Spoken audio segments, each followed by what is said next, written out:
Kemudian selanjutnya Nanda Ati Brata tafadhol.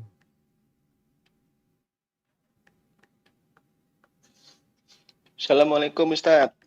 Waalaikumsalam warahmatullahi wabarakatuh. Ahlan wa sahlan. Alhamdulillah akhirnya saya bisa masuk Masya forum Allah. ini Ustaz. Barakallahu fikum. Setelah sekian lama menunggu. Terima kasih Ustadz untuk waktunya. Ini berkaitan dengan zakat yang kebetulan saya tertarik dengan materi yang disampaikan Ustadz hari ini.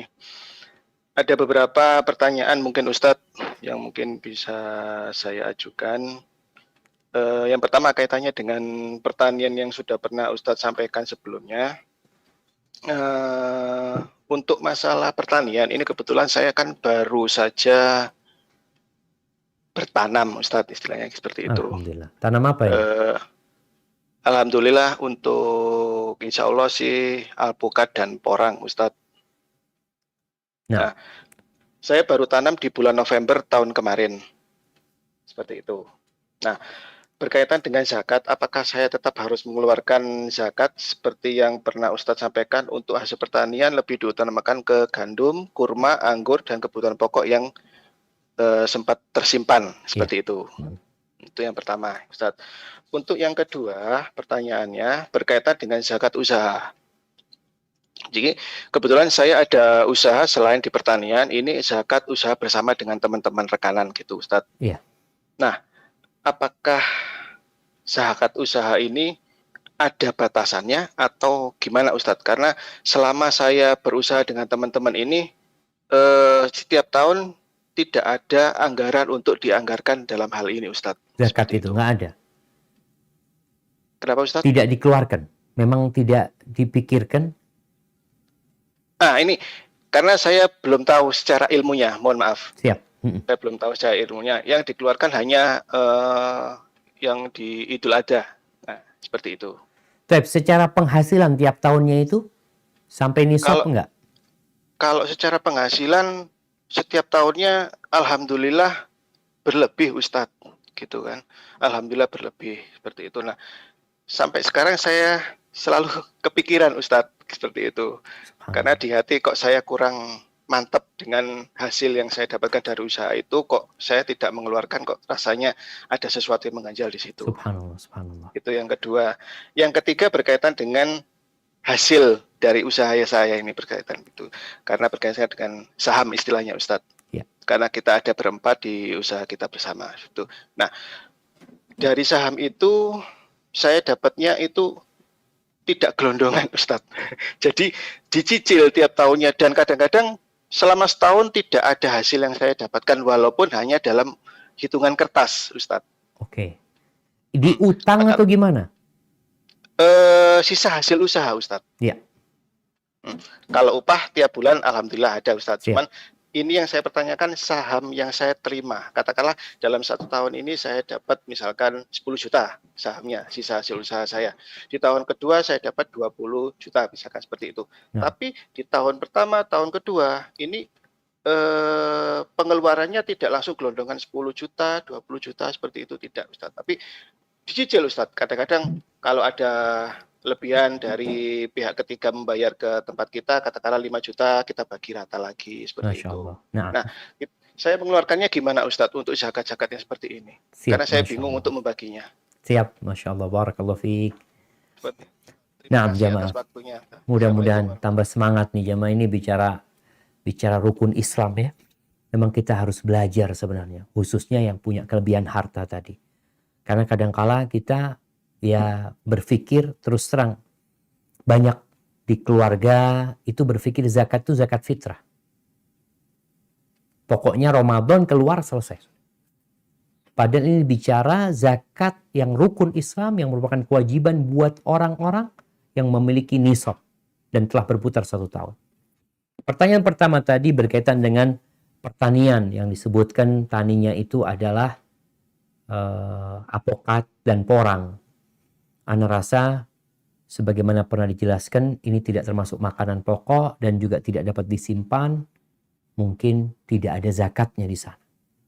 Sehingga kalaupun ada zakat nanti zakat jual belinya. Orang ketika itu memang dia bisnisnya nanti dia jual beli barang itu. Tapi kalau dari hasilnya nggak ada. Hasil pertaniannya yang tadi 5% kalau pakai biaya pengairan. Kemudian kalau 10% nggak pakai biaya itu tidak ada. Di buah-buahan atau di porang tadi yang mungkin seperti kentang ya porang ini. Walaupun mungkin bisa dijadikan makanan pokok oleh sebagian orang. Atau di Jepang sana wallahu alam. Tapi yang jelas insya Allah tidak ada zakatnya untuk pertanian yang seperti itu. Tapi dari hasil usahanya nanti baru.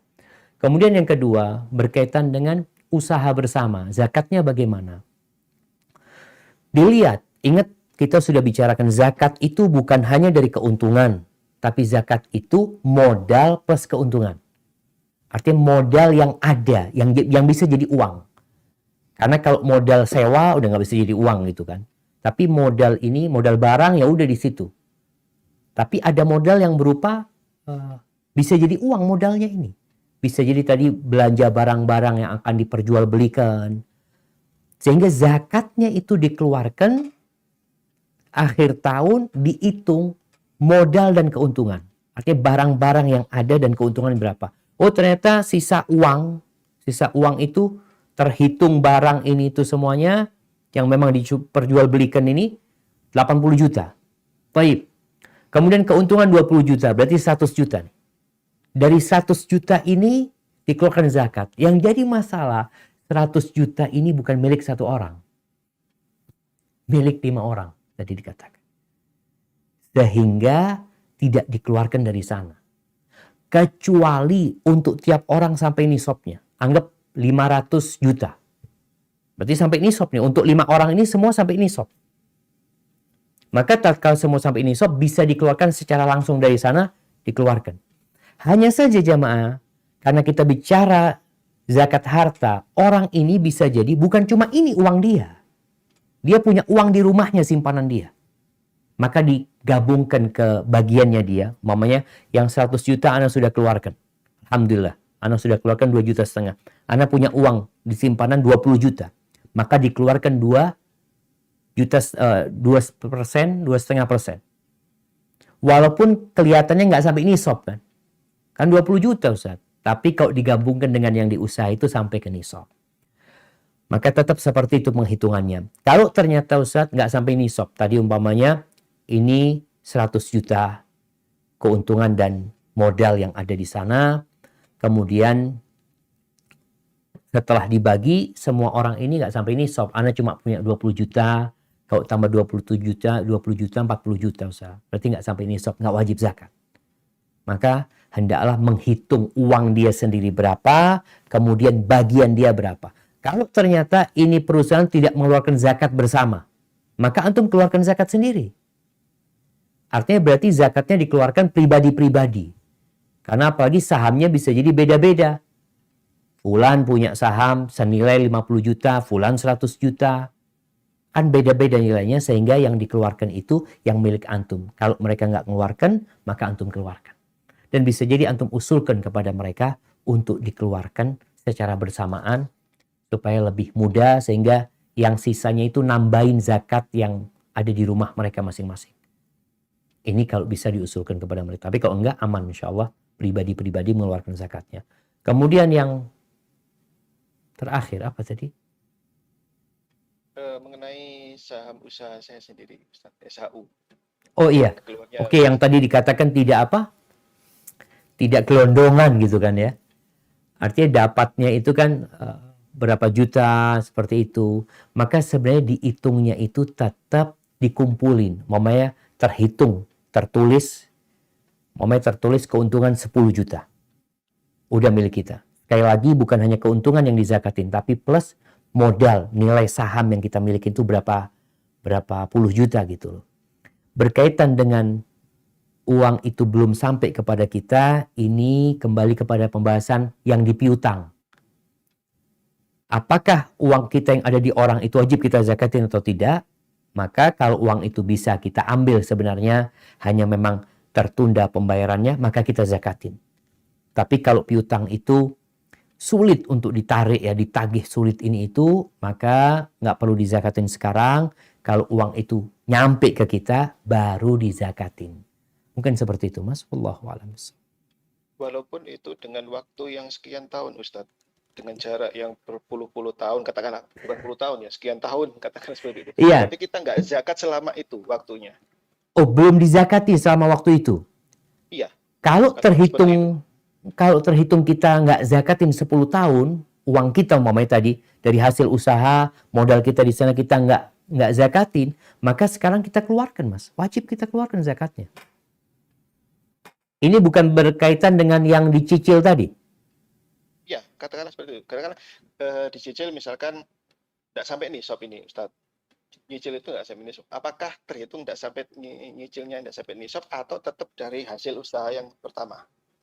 Iya, jadi sebenarnya dihitungnya kan sampai nisabnya itu hitung-hitungan kita. Dihitung, kita punya uang sekian, kita punya keuntungan sekian, kita punya modal usaha sekian. Itu dihitung. Nanti kan dikurangin tadi, ada uang yang di pihak ketiga. Uang ini bisa sampai enggak ke antum? Kalau ternyata uang itu mungkin dia bayar, mungkin dia nggak bayar. Maka tatkala itu nggak perlu dizakatin. Kapan dizakatinnya? Kalau nyampe. Umpamanya sampai 3 juta, ya sudah keluarkan zakat 3 juta.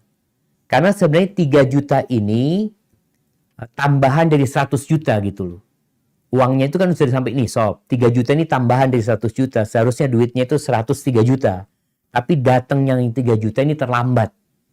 Maka tetap dizakatin ketika datang duit itu. Bagaimana, Mas? Waktu yang kosong ini gak ada masalah kalau kita nggak zakat, Ustadz, atau gimana? Maksudnya? Katakanlah dibayarkan di tahun kelima gitu, Ustadz. Berarti di tahun ketiga, 4 itu kan kosong ini, Ustadz. Duit itu nggak nyampe ke kita kan? Ya. Iya, kalau memang tadi kemungkinannya duit itu nggak nyampe ke kita nggak zakatin. Tapi kalau tadi kita yakin duit itu bisa kita ambil, Ustaz, maka kita zakatin tiap tahunnya. Seperti itu. Barakallahu fikum. Semoga diberkahin hartanya dan dijaga sama Allah SWT. Baik, jamaah rahmatullah. Kayaknya Ogi itu menjadi pertanyaan terakhir. Kita masuk ke kuis. Gimana, Ogi? Wis.